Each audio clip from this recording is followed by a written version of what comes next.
Hey there, Banditos! Welcome to the Friday episode of the Dollar Bin Bandits, where as always, we fling open the doors of your local comic book shop and bring you interviews with your favorite comic book creators of yesterday and today. And today is no different. We're bringing you another fantastic interview. But before we do that, what do you say we introduce ourselves? I'm Joe Marcello. I'm Warren Phillips. I'm Mike Farah. And we're bringing you an interview with another independent comic book creator, which is pretty damn interesting. It's Oren's interview with none other than Preston Squire. Yeah, Preston does the book called Brute, which is a really interesting concept, space tale involving a sort of a giant teddy bear. It's very interesting. You're going to love to hear all about it, how it came together. I know I did. And, he's really been working so hard to keep these books going, and it's established a really strong fan base. I'll say it before and I'll say it again. We really love these independent creator interviews. Oren does a ton of them and does a great job really bringing out the life in these comics. They're kind of the lifeblood, as we say, of the comic industry. And, more and more creators are really getting out there and just doing their work. And so we love to see it and we love to expose it to a larger audience on the Dollar Bin Bandits. But that's enough of the intro. Let's get to it. It's Preston Squire. Independent comic book creator, Preston Squire, joining me today. Preston, how are you, sir? I am great. Excited to be here and anxious to get this started and tell people what we're doing. Awesome. Well, let's start at the very beginning. How did you first discover comics? How did I discover comics? I was born into them. I was like reading them in the womb, I think. I had two older brothers, so I was pretty much as soon as I came into the world, I was introduced to comics at a very young age. Birthday presents were commonly subscriptions to yet another comic series. So I think I had like 8 or 9 comics coming in every month at one point. And I mean, that was wonderful, except of course when it rained and then they came all tattered and wet, and that was terrible. But especially if it was like something that was going to be worthwhile in 20 years, you're like, this is awesome. Why is it so bad? Do you remember which titles they were? Oh gosh, I couldn't tell you now. The one that really stands out to me is the X-Men, where Jean Grey dies originally, the first time, the good time, when it actually meant something. That was such an amazing episode at that time. That one did actually come in good condition, but yeah, I know a lot of them. Some of them didn't, and it was always a bit of a heartbreak when they didn't. But now you're up in Canada, correct? That's right. Yeah, I am up in Barrie, Ontario, which is about an hour's north of Toronto. Okay. Yeah. Now, were there a lot of comic shops growing up, or hard to find? Yes, there were comic shops. I mean, I grew up prior to comic shops really coming into their own. So but there were comic shops. They were mostly reselling old stock and, sports cars and, other kind of stuff like that. And then later on in the late 80s, I guess, and 90s, comic shops really came into, into their own and selling all new comics and, just being pretty much exclusive to comics at that point. When then that point, the Marvel and DC started doing the direct, so some of the comics, went only to comic book shops and didn't go to the newspaper stands where, when people my age were young, we used to just all go and buy comics, get our allowance, go to the variety store, get a couple chocolate bars, a smoothie, and 2 or 3 comic books with, our $2.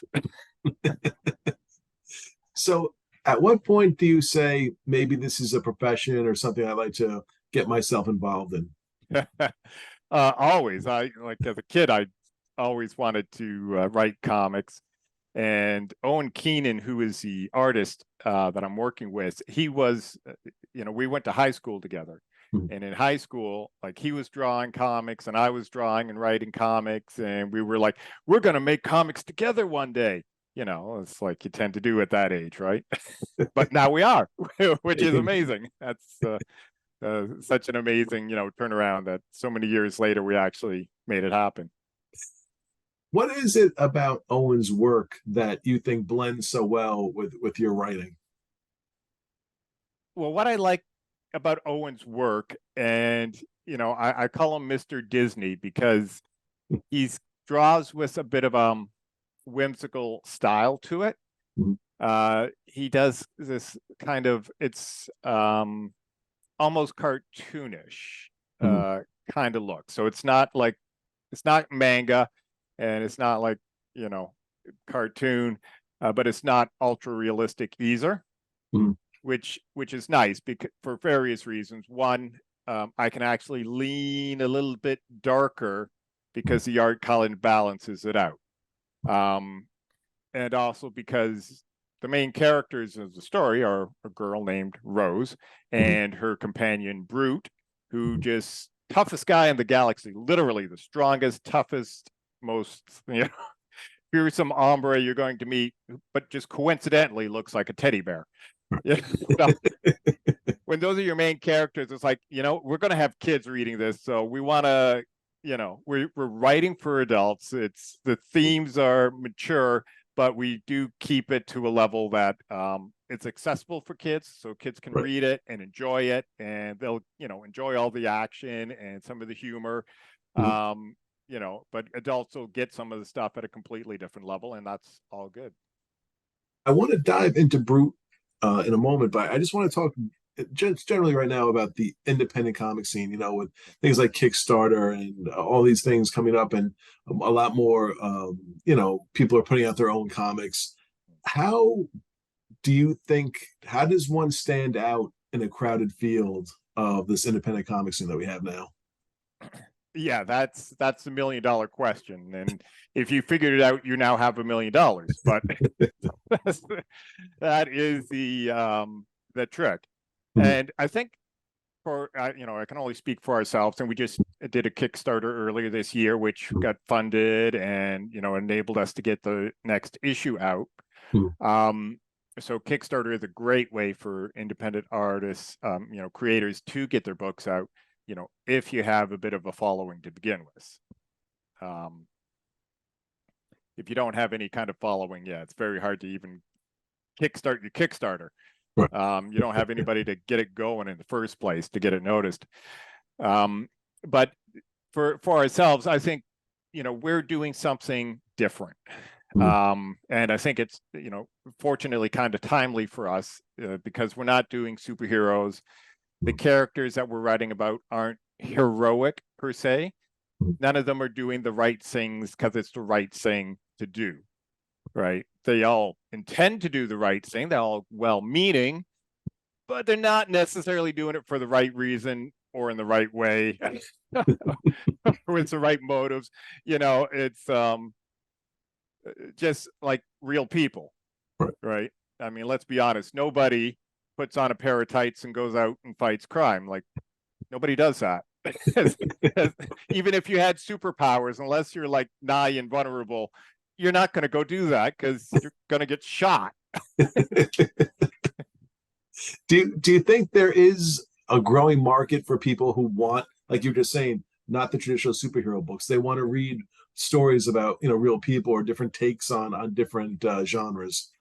Yeah, absolutely. And I just looking at the movie scenes right now, and you know, pretty much everybody is at this point superheroed out. And we're seeing that in, you know, especially the DC movies, you know, which none of them have done well in the last while.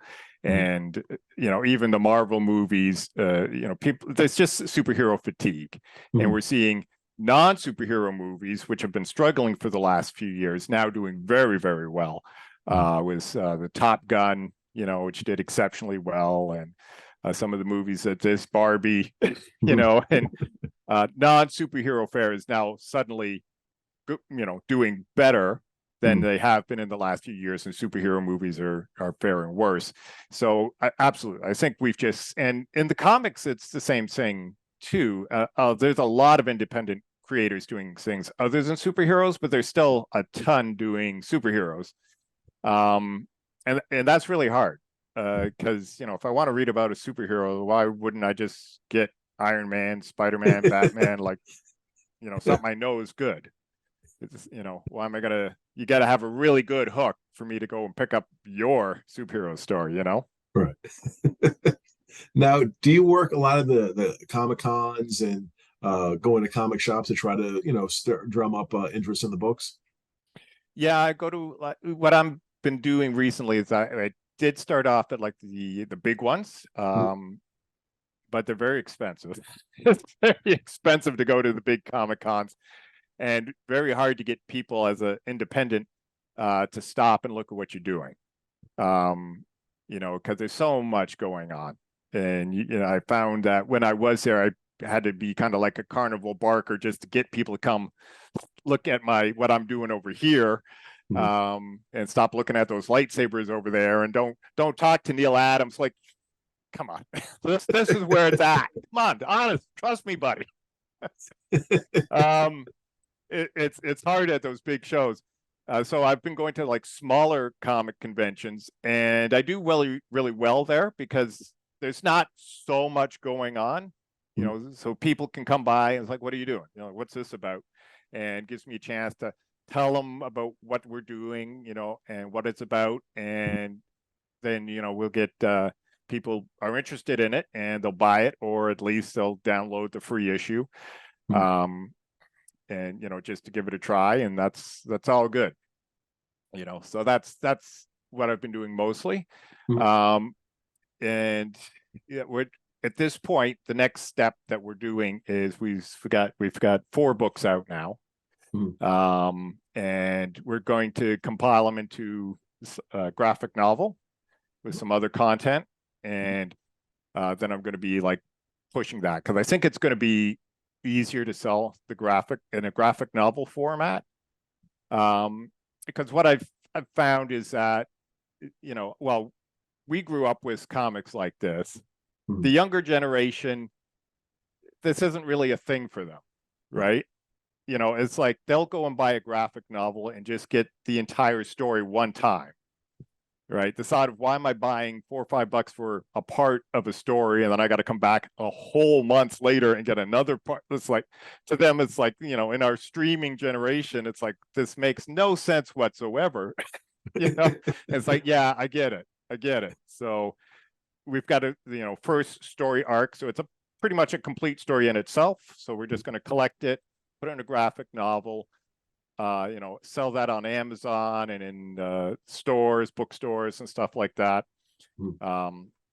So it's going to open up more opportunities, I think, to reach more people. The thing I admire about you and so many of these other independent creators is that you guys also have 9-to-5 jobs. Oh yeah. You have other things going on in your life. You're not sitting in an office dedicated to just putting out this comic. It's carving out time for, a well-rounded existence. How difficult is that to try to find the time to get everything done? It's not difficult at all, as long as you don't mind having no other life. But if this is what you love to do, then it's all joy, right? So yeah, of course, I do for my day job, I do a couple of things. I do tech support for a website, and then I do publishing. So I help people get their books online, which is kind of related. And that's how I started off doing, getting people on Amazon and selling books and doing that. And I've got a couple of my own books that, I sell on Amazon. So kind of stepping into comics for me was just kind of like a bit of a sidestep, because I was already, but I mean, it's a pretty big sidestep because it's a completely different market. But but as I love everything to do with writing and publishing. So all of that is, just pleasure for me. So, but yeah, it does make for some very long days. If I'm going to conventions, that can be like my whole weekend is eaten up as well. And to be honest, the the wife isn't always so on board. It's just like, why don't you go do something that makes real money? You know? Oh, that. Yeah, which is always hard to kind of counter because there's a point. But Well, let's talk about Brute for a second, because you said you've done writing and publishing and stuff. Was Brute always in the back of your mind as something that maybe if I had the time, I want to do it? yes. So the backstory was Brute is back in the 90s, and I'm showing my age now.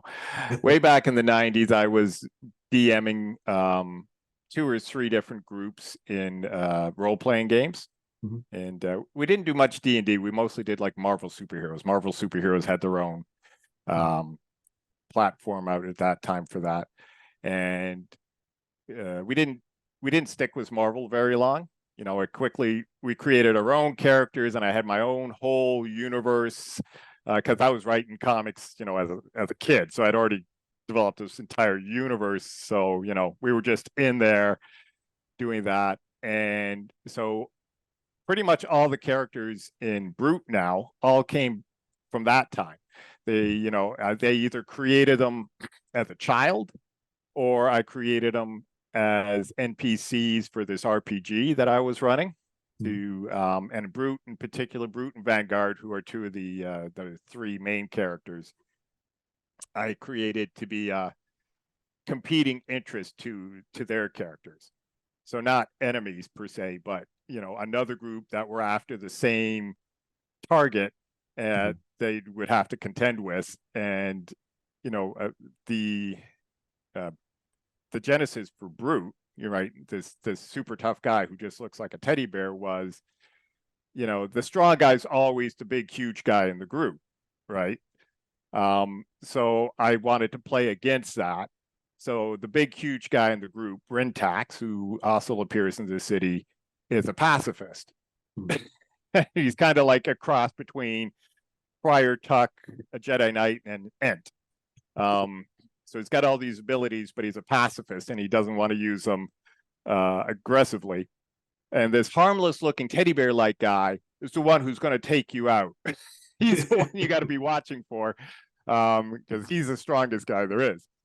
So, it just kind of like made them target the wrong people, and then be surprised when it's this little guy who they didn't think twice about, who's suddenly one-shotting him.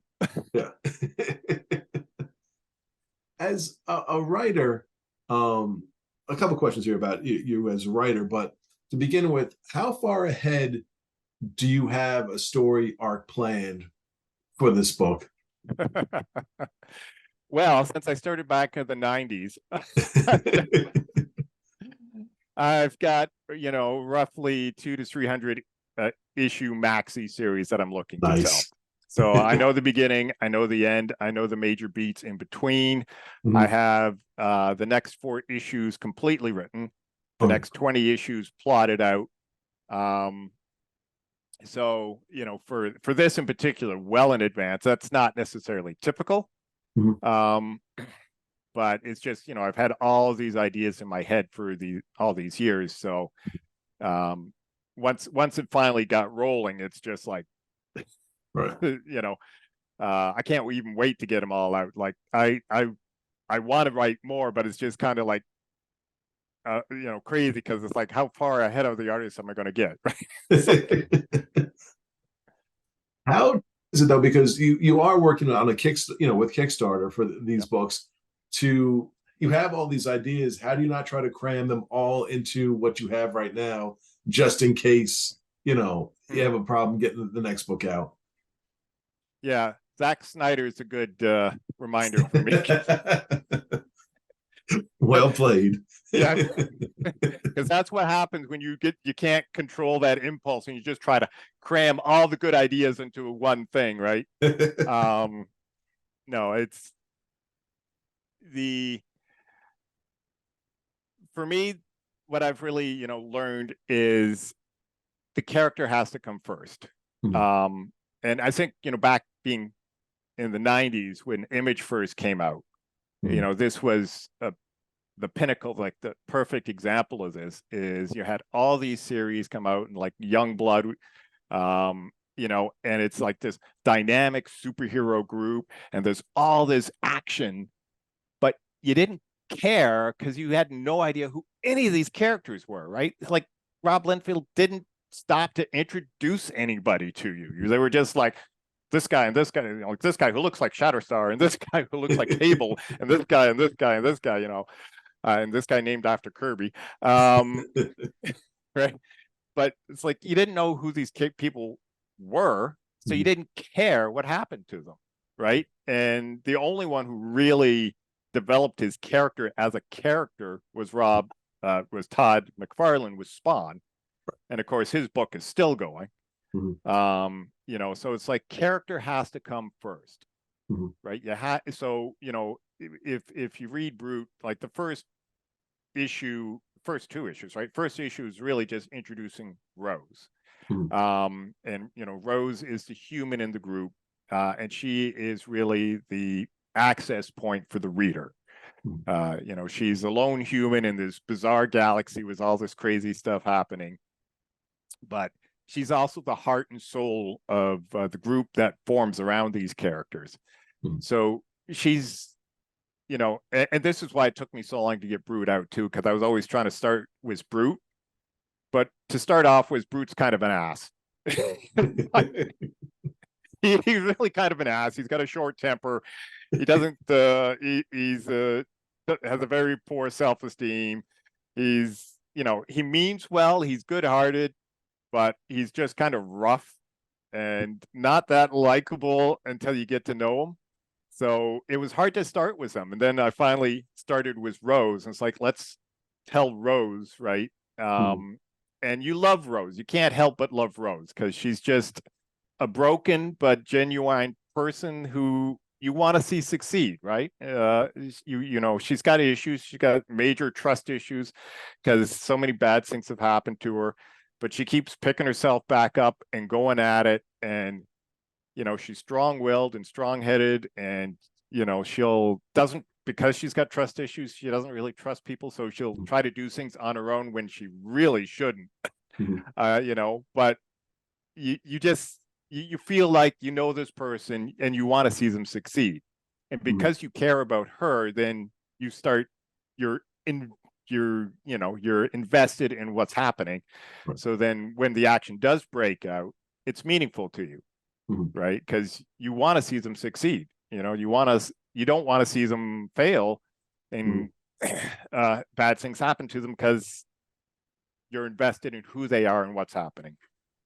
So that's why. But yes, I mean, it's always a temptation to try to cram everything in, but you know, it's not going to work. And I mean, one of the there's definitely one of those things that I've been like sitting on, which is like, I can't wait to put it out there, but it's not going to happen until issue number 4. And we started with 0. So for 4 issues, I've just been like, no, not yet. Don't blow it. Don't just like wait for the right moment to introduce this. And when it happens, people are like, what? You can do that? You know, and that's special. Yeah. When you're creating a character, what do you start with? Is it a look that you have in mind? Is it a personality trait? Is it a power that they have? How do you begin?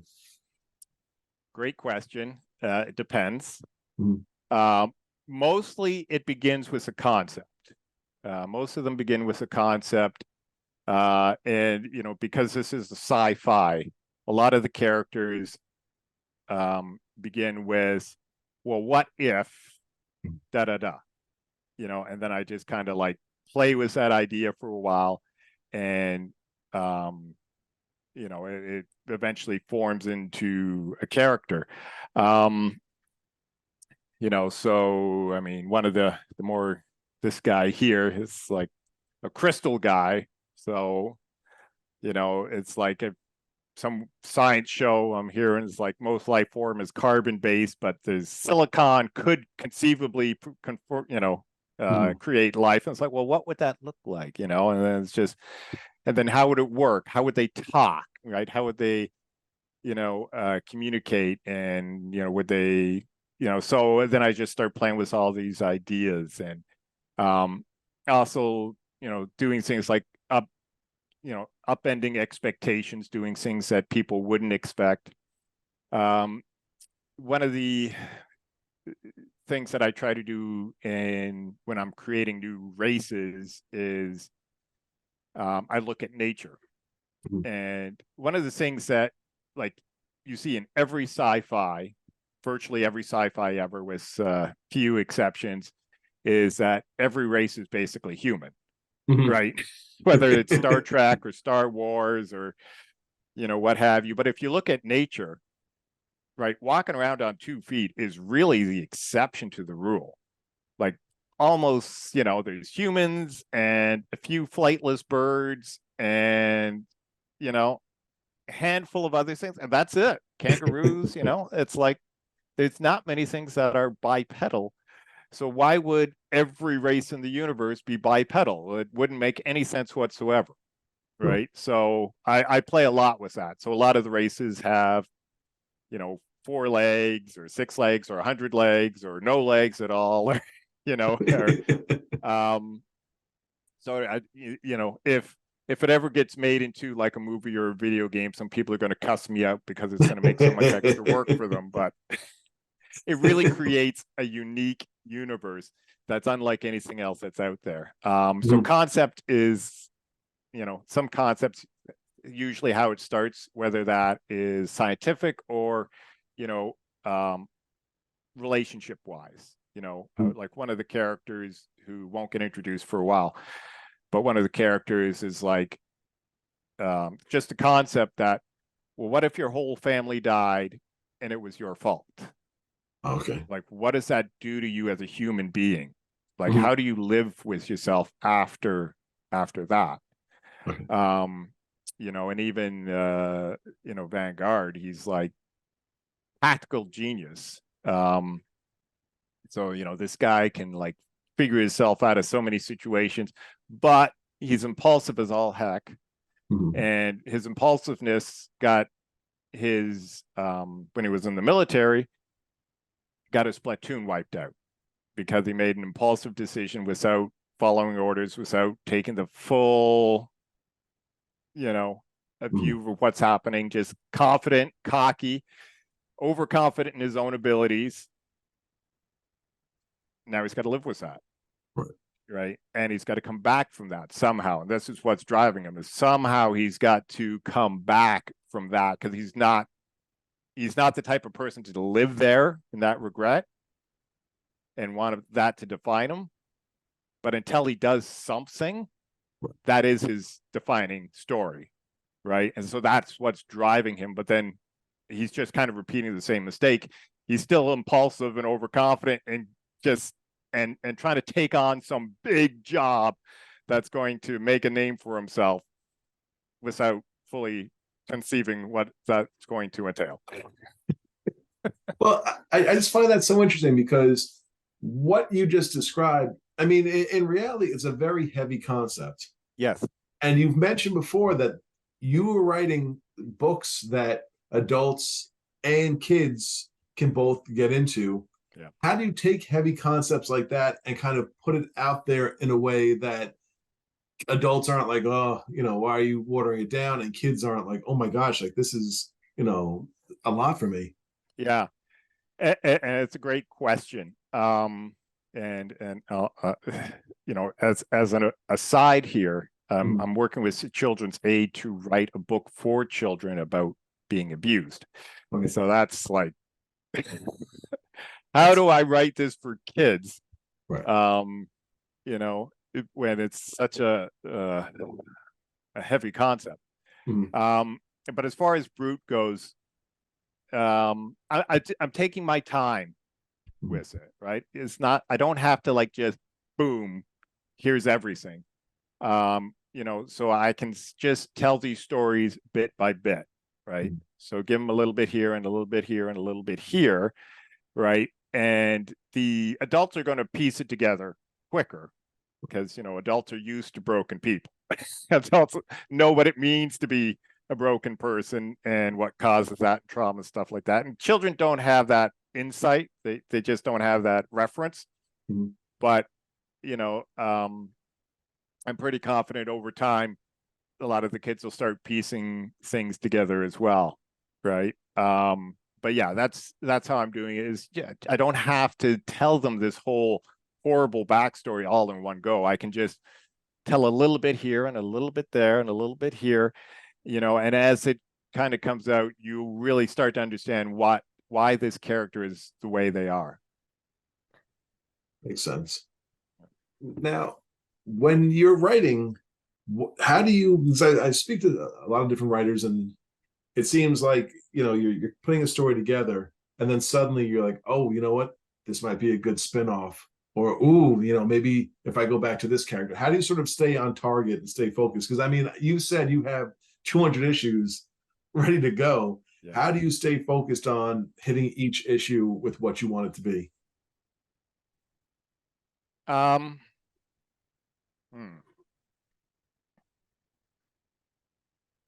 So what is, you know, for me, I have to start off with what is this issue, right? Mm-hmm. What is it at its core? What is this issue? Issue number one is Rose's story, like how she, you know, got to this point in her life. Issue number two is kind of continuing hers, but it's Brute's story and how he got to this point. And then issue number three is kind of wrapping up Rose's story, you know, with a lot of action and stuff, but also bringing Rose and Brute together, you know, although they meet in issue number one, it's really issue number three where they're really now becoming a not a couple, not like a romantic couple, but being committed to each other, right? They're like, I'm gonna commit to this, you know, being with this person and helping them out because I see something. They each see something in the other, and that makes them want to help each other out because they're really kind of two kindred lost souls in the galaxy. Mm-hmm.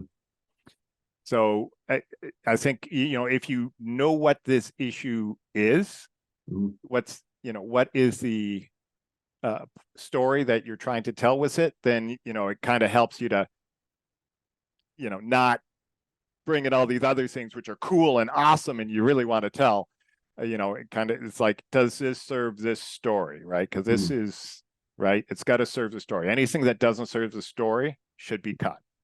As cool as it might be, you know, the saying in writing is like, you have to kill your babies, right? which means it's like after you've written your story, you've got to go back into it, and it's like, does this serve the story, or is it just something cool I thought was cool and wanted to put in, you know? But if it's not moving the story forward or really exposing some new aspect of this character, then it shouldn't be in there, right? And so that's how you keep, you know, keep it focused on what you're doing. It makes a lot of sense.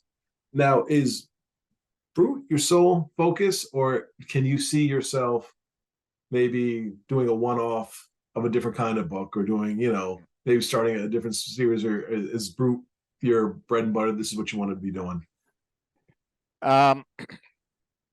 Well, yes. I'm already working on another series with Owen called Lom the Last,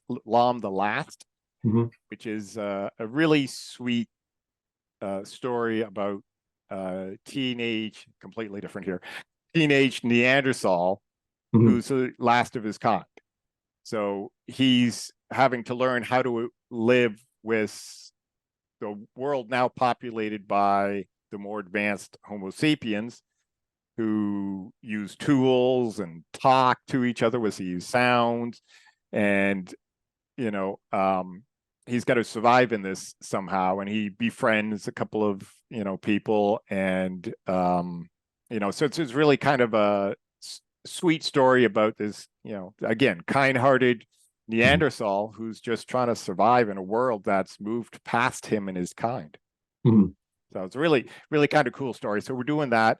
I also have plans to take a very secondary character who appeared in Brute Zero, Captain Fabian and his crew. And basically what the plan is to do with them is to retell all the Sinbad stories. Oh, very cool. Because, you know, if you were alive back in the 60s or 70s, you would have seen the old Sinbad movies with the animatronics stuff. And those were like super awesome at the time. You know, this was before Star Wars came and changed the whole movie scene. But you don't like Sinbad just doesn't have any appeal these days. And I was like thinking about that. And it's like, why not? Like, why was it so magical at that time? And things like Sinbad were so magical at that time, but not now. And it's because when Sinbad was written and Aladdin and like a lot of these stories, a lot of the earth was still a mystery. We didn't know what was in Africa. We didn't know what was in like South America. We didn't like, you know, it was like there was a whole lot of empty sections and maps. And so people just kind of filled it in with their imagination. But now we know the whole world on like Google Earth, right? There's no secret. We know there aren't any dinosaurs in Africa, and you know,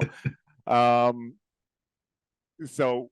But if you take those same kind of stories and now you put them into space, well, now you have that mystery again, right? Now you can kind of retell those stories in a new way, in a fresh way, you know, where this guy's going off on an adventure and he's trying to do this and this happens and he fights these monsters and most of his crew gets killed again, but he somehow finds a way out of it. And then, you know, I thought this would be really cool to kind of revisit a lot of those old kind of stories. And make them fresh again by putting them into a sci-fi setting. And Really this cool will all idea. happen in Brute's universe. So you'll see, you know, the same races and, you know, even some characters from that will come back in and, you know, so it'll, just be another series in that universe. That's very awesome. And we've mentioned him before, but for you, how good is it to have someone like Owen that you know, okay, I get to work with him. Like, this is a guy, we have a relationship, we know each other, we work together, to have that sort of comfort of knowing you got the art covered. Yeah, I mean, Owen's been amazing, and there wouldn't be a Brute without Owen. Because he actually came to me back when COVID hit, and you know, suddenly we had time because lockdowns, and he came to me with a story he was working on and he wanted some help with it. And I said, here's what I'm doing. And, you know, I gave him the first 4 issues of Brute and he's like, this is freaking awesome. Let's do this. And so we made it happen. So yeah, I mean, he's really been a godsend and I'm so grateful for, you know, everything he's done. And, you know, I call him Mr. Disney because, you know, some of my writing, he'll kind of bring it back down a little bit because he's got young kids still and who he knows are going to read whatever he's doing, right? So he's like, no, let's tone this down a little bit. So, I mean, it's all good. But you know what? I mean, I've also worked with other artists in the past, you know, and I'm looking to work with more artists in the future. So, you know, Owen's always going to have, you know, a very special place. You know, but yeah, I think right now I'm working with him on Lom the Last and looking for a new artist for the next 4 issues of Brute. So if you're an artist and you're interested in doing some work for a young and cash-starved indie publisher, that's the guy to get in touch with. Get in touch with me. Well, I just, you know, on that right there, what are you looking for from an artist? Like, you know, what is it that catches your eye? Yeah, first and foremost, the ability to tell story. There's a ton of artists out there who can make great pinup, drawings and cover art, but telling a story is a very different thing. And you really have to have a good sense of flow, how everything from how the eye is going to navigate this page to just the dynamics and camera shots, and there's a lot of little things to consider when you're telling a story in a comic book to really make it cohesive. So storytelling is probably the first and foremost thing that I'm looking for, and then secondly, somebody who can make it look dynamic, because that just brings life to it, and then and then the third thing is just the style, right? Is their art style suitable for this project that I'm working on? Right. So, for Brute, as I said, we're looking for something, just not looking for something ultra realistic, but not too cartoony either. So nice in the middle there, kind of art style. So somebody who's really good with that. And, for Brute in particular, it would be somebody who just loves drawing all kinds of funky looking aliens. And has fun with that. So, that sounds like a good gig. Now, how can folks get in touch with you? How can folks find out more about Brute? Where can folks find you on the internet? Right. So you can find more about Brute at our website, brutecomic.com, on Facebook at Facebook Brute Comic, I think, Facebook/Brute Comic. As well, and you can download the first issue, issue 0, for free at brutecomic.com/free, I believe it is. Or if you don't want to come to our website, you can go to like Global Comics, and you can buy Brute there, or I think they do subscriptions. So if you get a subscription, you can just read all the issues as part of your subscription. And also on Drive-Thru Comics, Kapow, Comixology. Once we get the graphic novel out, then it'll be in like Amazon proper and places like that as well. And we'll really be looking to push the graphic novel format, because I think it's nicer for people, because if you're buying a graphic novel, you're getting kind of like a full story, right? And so there's more comfort in that for people to be introduced to something, because one of the biggest hindrances I saw at conventions before we came out with this last issue was, well, I don't want to be left on a cliffhanger, especially with like an indie publisher, because what if there isn't another issue, right? So I get it. I get it. So, so I'm going forward, I'm looking to just be doing straight to graphic novel. Okay. I might still, do some individual issues. I haven't decided on that, but my focus is going to be like graphic novel, because I think really that's going to be the best way to sell it. So people know it's like they're getting a complete story, and they could just jump in and enjoy the full story and not have to worry about what happens next. But of course, if they want to know more, they can buy the next one in the series. And we are back. Interesting interview. Dare I say, interesting concept and comic. So yeah, this was a great interview, Oren. Thank you very much. Yeah, it's so fascinating to hear how these creative people coming up with these ideas that are not the norm from what we're seeing from, I'd say, the big 2 or the big 3. And Preston's definitely one of those guys. You could tell this is something that he loves. He puts a lot of thought into it, and that hard work is really starting to pay off. Thank you, Preston, for being on the show. Everybody go out and look for Brute.